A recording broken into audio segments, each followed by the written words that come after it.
¿Y si te dijera que una de las discusiones más largas, ruidosas y sangrientas de la historia moderna no fue realmente sobre economía, sino sobre poder? Una pelea que sobrevivió a revoluciones, derribó imperios, arruinó superpotencias y partió el mundo en dos.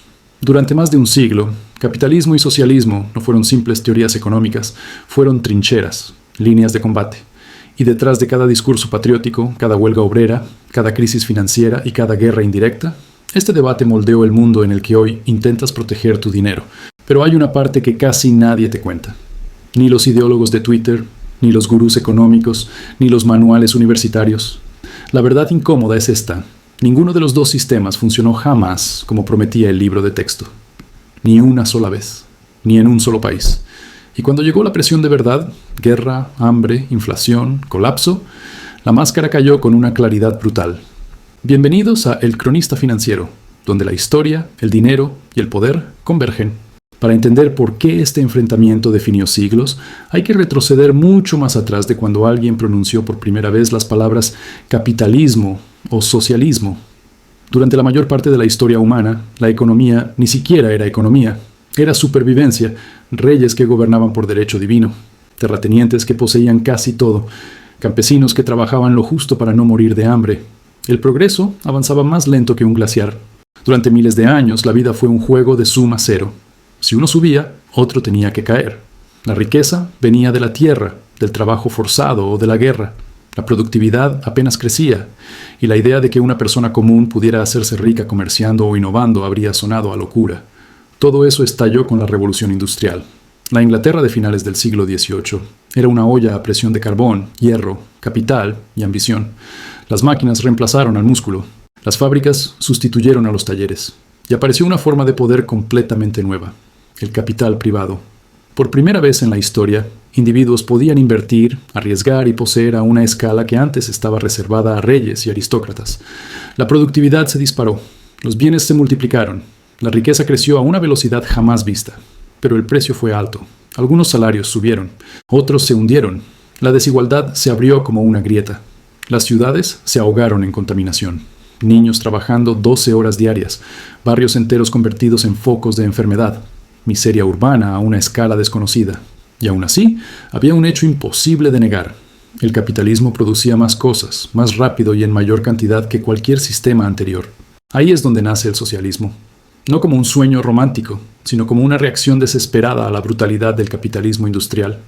A mediados del siglo XIX, pensadores como Karl Marx y Friedrich Engels observaron las chimeneas, los disturbios obreros, los talleres empapados en sudor y sangre, y concluyeron que el problema no era un abuso puntual, el crimen era el sistema entero. Para ellos, la riqueza capitalista no era mérito, sino trabajo robado, explotación disfrazada de oportunidad. La solución parecía simple, incluso elegante. Si los trabajadores poseían colectivamente las fábricas, si los beneficios se repartían, si la producción se orientaba a las necesidades humanas y no al beneficio privado, la sociedad sería justa, sin explotación, sin crisis cíclicas, sin desigualdad obscena, planificación racional, dignidad igualitaria. Para millones de personas atrapadas bajo los engranajes del capitalismo temprano, aquello sonaba a justicia. El problema, como siempre, es que la teoría y la realidad rara vez se llevan bien.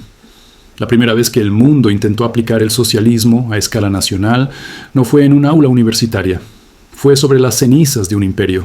Tras la Revolución Rusa de 1917, Lenin heredó un país hambriento, analfabeto y atrasado. El zar había caído.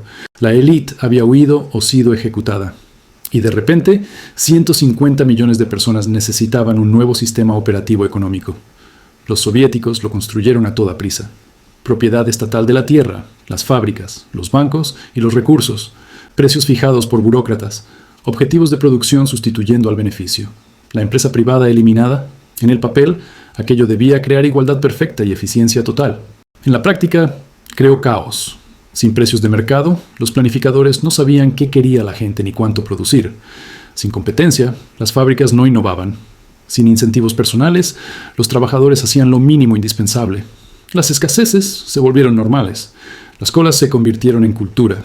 Y la agricultura, la base de la economía rusa, colapsó en hambrunas devastadoras.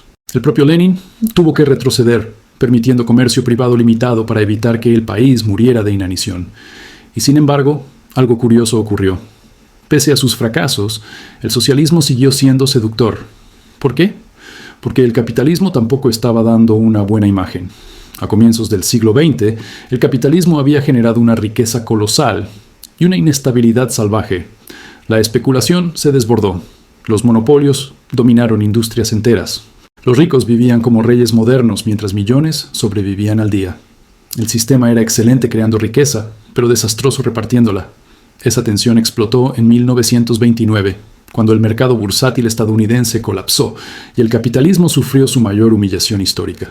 La Gran Depresión no fue una recesión, fue un infarto económico global, bancos quebrados, desempleo del 25%, países enteros con sus sistemas financieros pulverizados. Para millones de observadores, el capitalismo no parecía imperfecto, parecía mortal. Así que en los años 30, el mundo enfrentó una verdad incómoda. Ningún sistema funcionaba como prometía. El socialismo prometía igualdad y entregaba escasez. El capitalismo prometía prosperidad y entregaba colapso.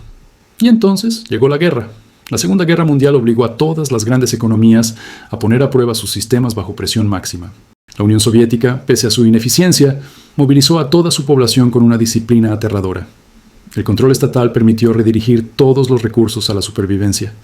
Al mismo tiempo, economías capitalistas como la de Estados Unidos se transformaron en máquinas industriales colosales, demostrando el poder brutal de la innovación privada cuando se combina con coordinación estatal.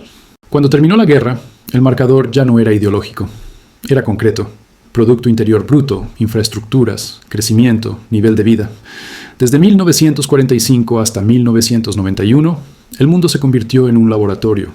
De un lado, el bloque soviético, planificación central, control estatal, mercados suprimidos. Del otro, Estados Unidos y sus aliados, capitalismo regulado, empresa privada, pero con redes de protección nacidas de las lecciones de la depresión. Ese fue el experimento real, no los manifiestos, no los discursos. Millones de personas viviendo las consecuencias. Los resultados fueron tan claros como dolorosos. En la Unión Soviética, las primeras décadas trajeron industrialización rápida. Se redujo el analfabetismo. Se construyó vivienda. Se alcanzó paridad militar. Pero bajo la superficie, el sistema se estaba rompiendo. Sin señales de precios, la economía se volvió absurdamente ineficiente. Fábricas que cumplían cuotas produciendo bienes inútiles. Campos entregando cosechas podridas. Innovación estancada. En los años 70, la Unión Soviética estaba décadas atrasada en tecnología de consumo. Un país capaz de lanzar cohetes al espacio no podía fabricar frigoríficos decentes. El capitalismo, en cambio, aprendió. Tras la Gran Depresión, los gobiernos introdujeron regulación financiera, seguros de depósitos, leyes antimonopolio, seguridad social, sistemas públicos de salud y protección al desempleo. El capitalismo no se volvió justo, pero se volvió soportable. Supo corregirse, y esa capacidad de adaptación fue su arma definitiva. Para los años 80, la brecha era innegable. El nivel de vida en Occidente se disparó. La economía soviética se estancó. La Guerra Fría no la ganó una ideología, la ganó el rendimiento. Cuando cayó el muro de Berlín en 1989, el debate pareció cerrado. La Unión Soviética no fue derrotada por bombas, sino por estanterías vacías y un sistema incapaz de generar incentivos. Un modelo diseñado para eliminar desigualdades creó nuevas élites, burócratas del partido mientras la población hacía cola para comprar pan. La planificación rígida colapsó bajo su propio peso, y los números fueron implacables, pero la victoria del capitalismo duró poco, porque aunque la Guerra Fría terminó, las contradicciones económicas no desaparecieron. En los años 90 y 2000, el capitalismo mutó de nuevo. Las finanzas se dispararon, las cadenas globales de producción cruzaron continentes, el crédito fluyó como agua. La desigualdad volvió a crecer, recordando a la era dorada del siglo XIX. Las corporaciones se convirtieron en poderes transnacionales, y economías enteras pasaron a depender de deuda, burbujas y especulación. La crisis financiera de 2008 fue un déjà vu histórico, un recordatorio de que la inestabilidad capitalista nunca se fue, solo regresó con otro traje. Mientras tanto, el socialismo resurgió, suavizado, nostálgico, impuestos a la riqueza, sanidad pública, educación gratuita, sindicatos fuertes, redistribución. Las nuevas generaciones atrapadas por alquileres imposibles y salarios estancados empezaron a preguntarse si el capitalismo todavía funcionaba para alguien que no fuera la élite financiera. Pero había un matiz nuevo. Casi nadie quería capitalismo puro ni socialismo puro. La historia había dejado claras las concesiones. Mira Escandinavia, a menudo mal etiquetada como socialista. Mercados libres, empresas privadas, multinacionales, pero también impuestos altos, protección social y sindicatos fuertes. Capitalismo con guardarraíles. Mira Estados Unidos, una potencia innovadora con profundas desigualdades, infraestructuras envejecidas y una clase media en retroceso. Mira China, el caso más fascinante. Capitalismo dirigido por el Estado, empresas privadas impulsando crecimiento, gobierno controlando sectores estratégicos, y aún así, deuda creciente, burbujas inmobiliarias y problemas demográficos. Cuando das un paso atrás, la verdad es casi incómodamente simple. Todas las economías modernas son híbridas, mezclas de mercado y Estado, incentivos y protección, libertad y control. No porque la ideología fallara, sino porque la realidad obligó a ceder. El error es pensar que los sistemas moldean a las personas. Es al revés. Las personas moldean los sistemas. La naturaleza humana no desaparece bajo el socialismo ni bajo el capitalismo, solo cambia de forma. En mercados, el poder se concentra vía riqueza. En economías planificadas, vía política. Distinta propaganda, mismos vicios. La pregunta real nunca fue cuál sistema es mejor. La pregunta siempre fue, ¿qué sistema tiene mejores mecanismos para frenar el poder, corregir errores y recompensar comportamientos útiles? Y la historia es clara. Sobrevive el que se adapta. El capitalismo sobrevivió porque supo reinventarse. El socialismo colapsó donde se negó a evolucionar, pero prosperó donde se mezcló con mercados. No ganó la ideología, ganó la flexibilidad.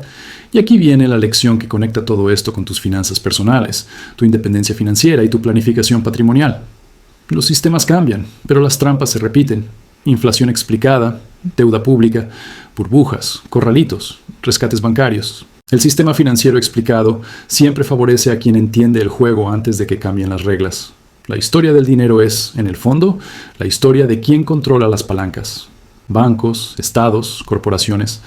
El capitalismo explicado sin ingenuidad muestra lo mismo que el socialismo explicado sin romanticismo. El poder no desaparece, solo cambia de manos. La historia no se repite, pero rima.